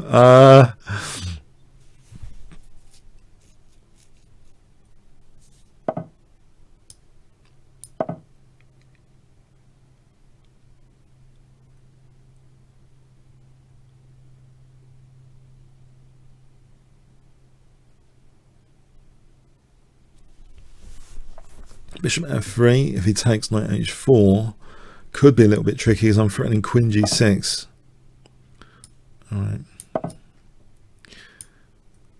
Should I be worried that you've been solving a lot of puzzles every day? Should I be worried? Let's ask a different question. It just okay. I think one thing about the puzzles though is, you know, they give you the great positions. In a real game, you've got to like steer for them. There's bishop g5. That is a pain. I'll stop. I mean, bishop g5. I'm ready for it with f6. Yeah. A4. This is dangerous. Oh crikes! Oh crikes! Now I'm worried.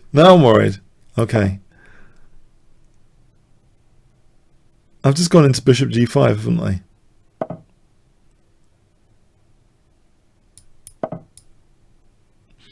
Maybe this is okay. Or maybe not.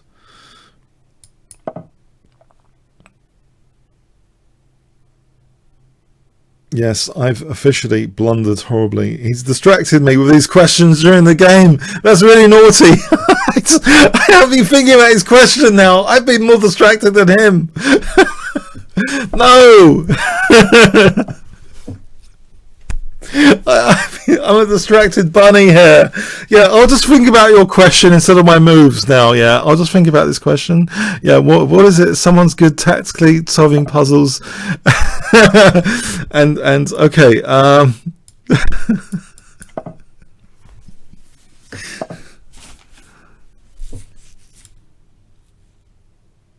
Oh cripes.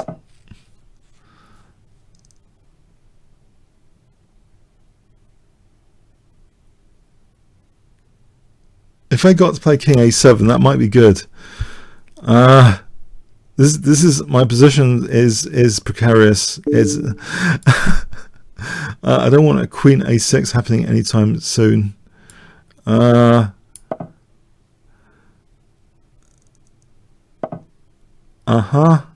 bishop f3 is happening, yeah? That's just great.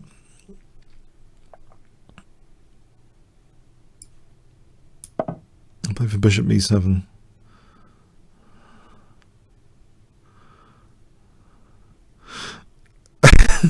Alright, so the answer to his question is, yeah, just pose that question to any opponent you want to beat, basically. And yeah, I think they'll be distracted. Alright, so g4, yeah, I'm just being dismantled. I'm just being dismantled with bishop c7.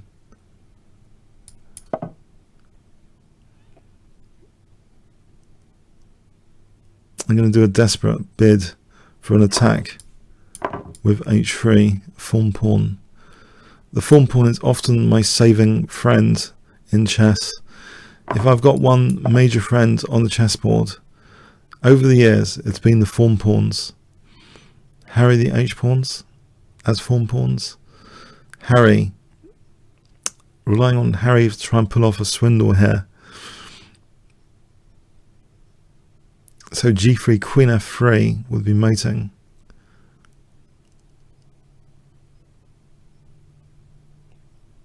Queen e3. Hang on. C5. This is dangerous anyway. I think this has gone past dangerous now. This is more than dangerous because I've got C5.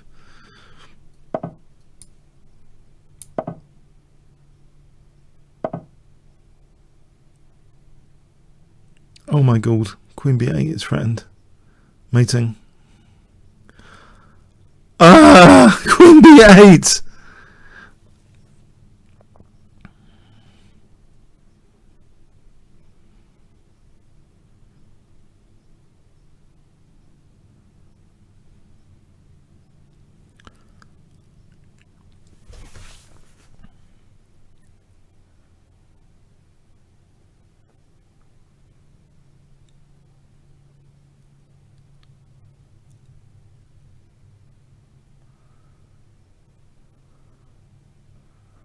I thought I had a dangerous position, and now I think I'm dead.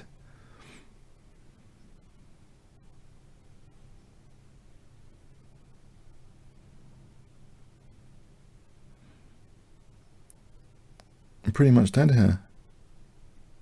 Can't move the bishop. Queen B8, bishop A6 might technically be the best move. Doesn't look too happy to do that.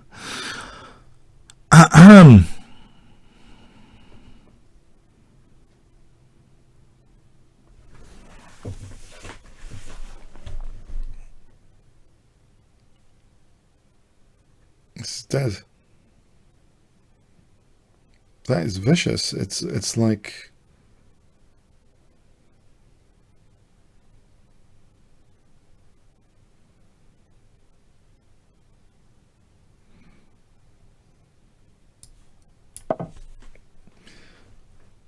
yeah.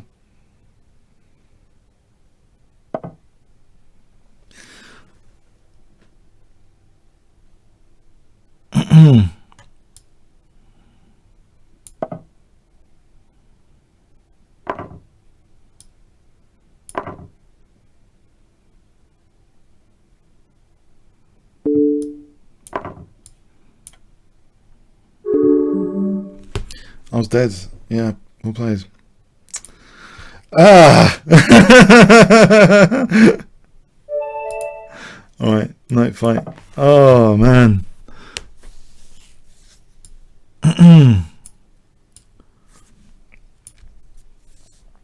Now, note to self: don't try and ask. Don't try and think about questions posed by the opponent during the game.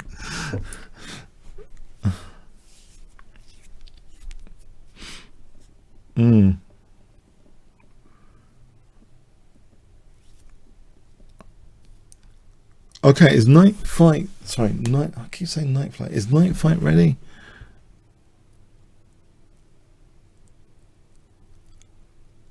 I really thought I was going to get back in that game. Oh, no, he's ready. Okay.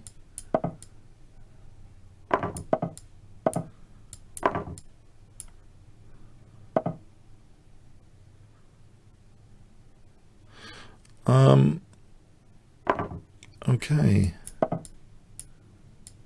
That's...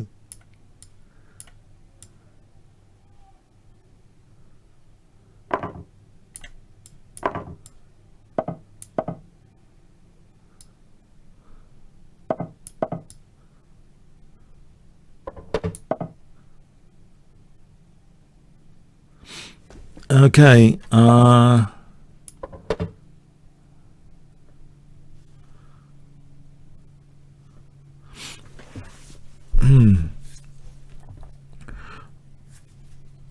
Rook D1, Bishop C4, Bishop E2.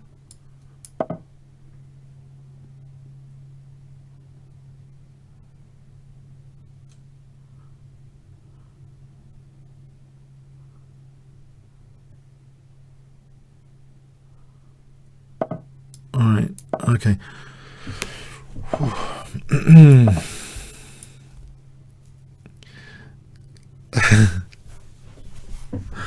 I'm in shell shock, yeah. I can't disguise it. Shell shock from the previous game. I'm still in shell shock, yeah. Yeah, I'm in shell shock. The tortoise is like I don't know, you know. Okay. Anyway, aside from that, everything's fine. Everything's fine. I'm trying to look at this position. I'm not trying to cry over the spilt milk, but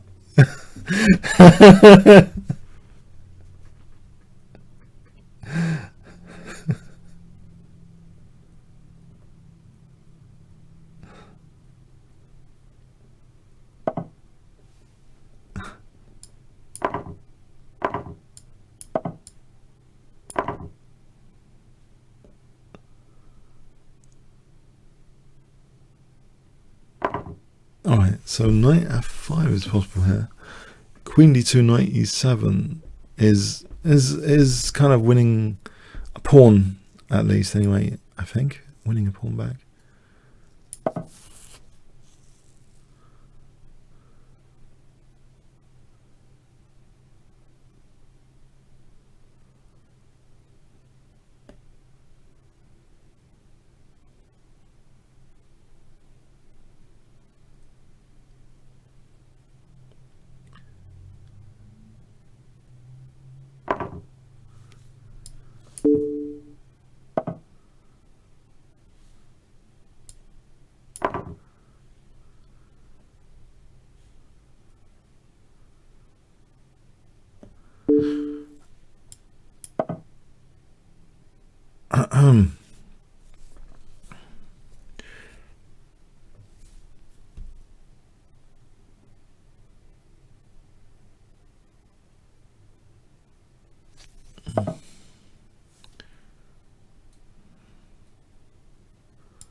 I'm thinking rook e7, rook d8.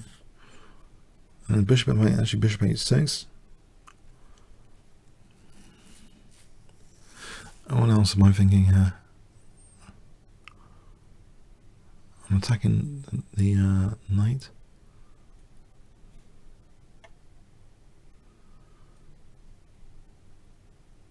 Pawn situation, pawn down.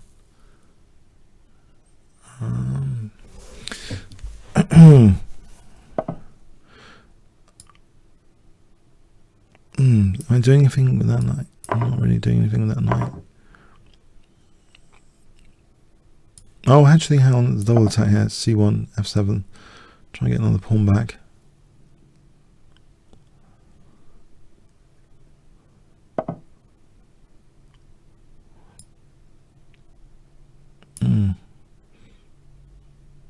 I think rook b3 might be interesting.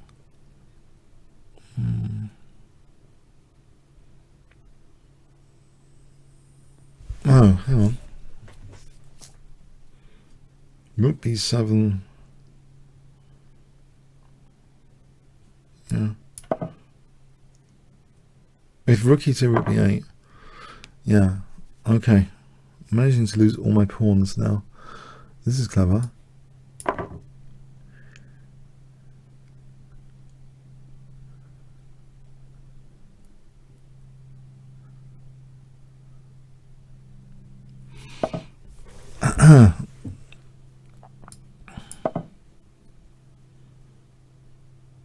I'm wondering about any little trick of rook g7, bishop e5 coming up.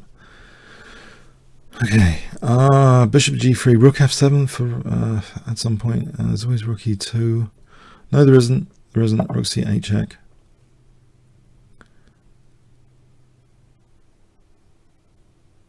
It's pretty forcing hand.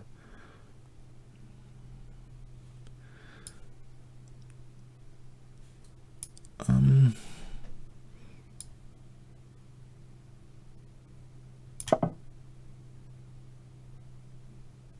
wondering if my king can walk up a bit. This might be a bit optimistic, to say the least.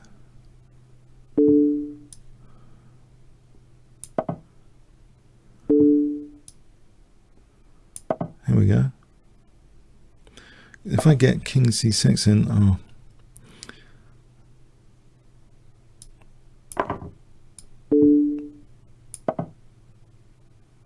I'm going to try and get these pawns back. Or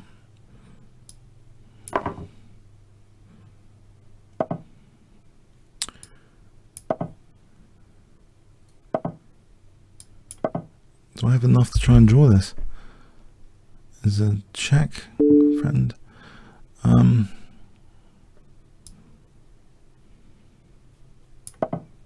Maybe take on here.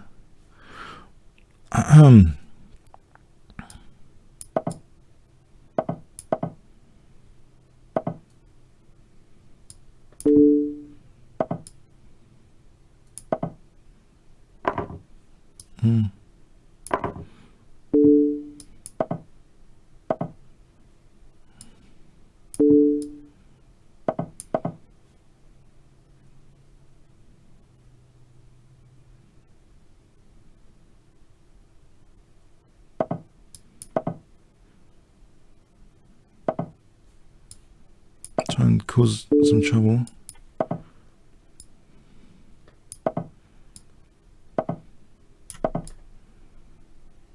Ten seconds. And rook g5. Try and secure a draw. Ooh, lucky escape for me.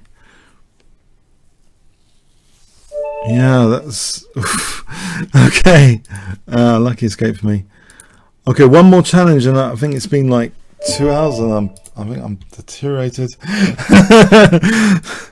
It's 12:30 and it's like 2:30 now. I think that's 2 hours, and I think I'm showing signs of major deterioration. No, you guys are playing, but I don't know. I gotta go. Yeah, it should be for 1.5 hours, and I've extended it here. But yeah, I think my play, I don't know. I don't trust myself. I think I need to lie down. Okay. It's been fun. I'm playing now a gambit. I wasn't sure I was going to play. Okay. This is a gambit I've sometimes played.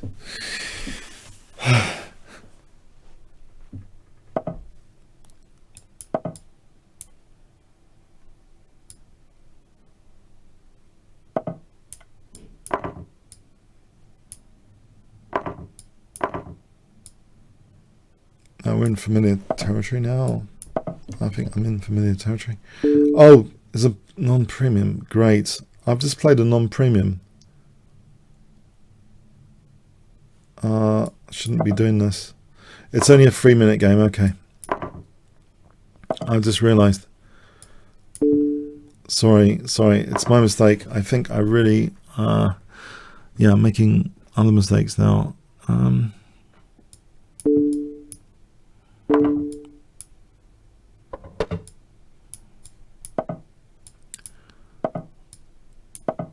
I'm hoping for a feature where that's just not possible to happen. I think it's been mentioned on the forums where it's not possible to make that mistake.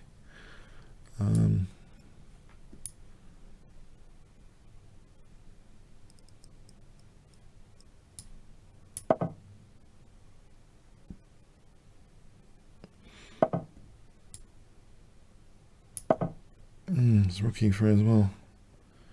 Knight e3.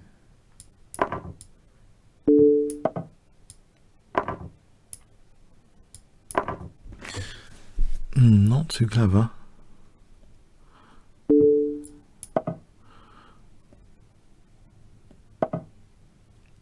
Yeah, there's if you find the relevant thread, there's a suggestion for not being able to sort of decline from non-premium, which might be a great feature anyway, generally to have.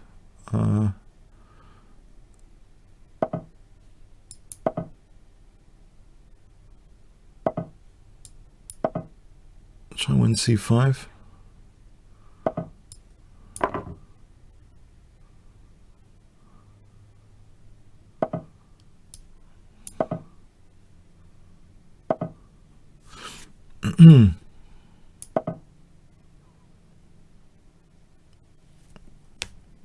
Anyway, I think this is the last game. I hope you've enjoyed this week, and basically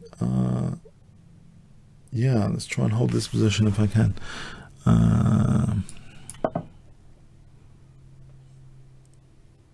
Yeah, h5, h6, just to undermine f6.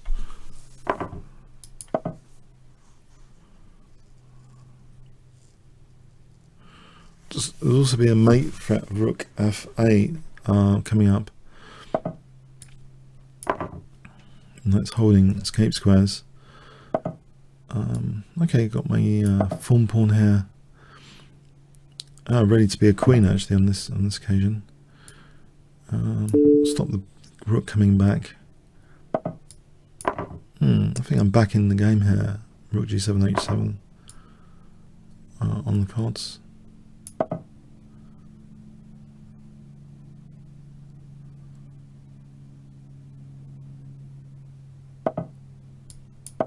Yeah, I think I'm well back in the game.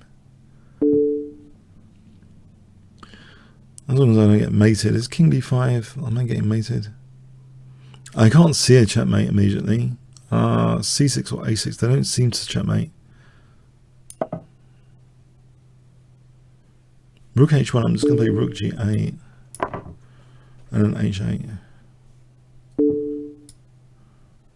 I'll play king b8 here or king c6. So I'm threatening mate actually. I don't think mates. I don't think it can be stopped.